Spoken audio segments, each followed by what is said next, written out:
بڑیاں بڑیاں ماما پتر جمے پر اس باوجہ پتر کسی نہیں جمے. کپڑوں سے آ رہی ہے رسول زمن کی بو، دولہا نے سونگی ہوگی نا ایسی دلہن کی بو. حیدر کی فاطمہ کی حسین و حسن کی بو، حیدر کی فاطمہ کی حسین و حسن کی بو.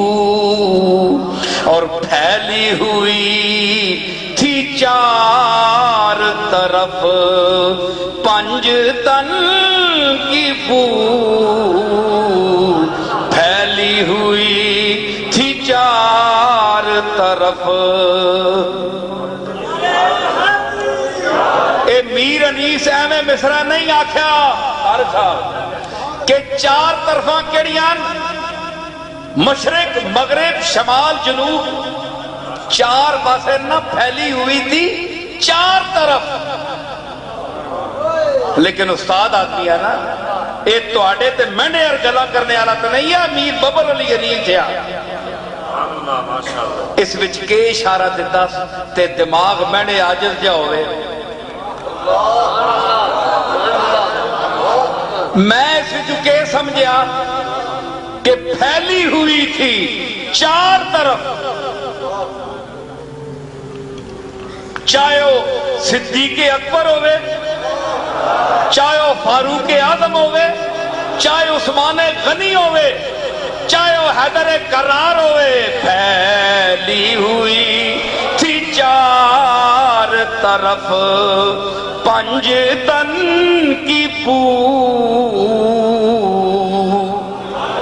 صحابہ کرام میں بھی پنجتن کی خوشبو پھیلی ہوئی تھی.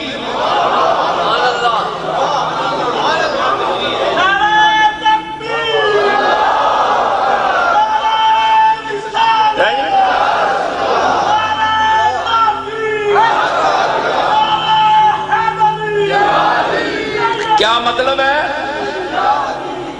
تسی آکھو جناب بڑے کٹ ہو جو تو ننا ایک کئیاں پہو پیڑی عادت تو نہیں تے شودیاں پوتھیاں ہونیاں نے نہیں پیڑیاں گلنا کرنے لگو اعتراض کرنے اکھے جی یہ چار یار کتھو آگئے پنجتن کی بوئی نہ چکے جائی.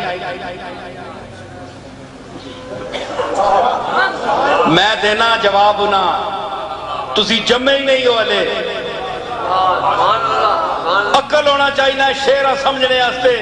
بو نہ کہ میں نے بو میں نے محبت آنا نا پرانے آتے بو بھی نہیں پہی صحیح بو ہی نہیں ہوا ہی نہیں لگی.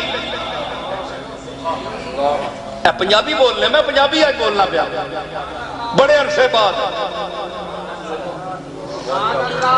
کہ پنجتن کی بو کہ پنجا تنانی جڑی محبت ہے وہ انہا چوما چاہیے. صدیق اکبر میں بھی تھی، فاروق اعظم میں بھی تھی، علی المرتضی میں بھی تھی اور حضرت عثمان غنی میں بھی تھی.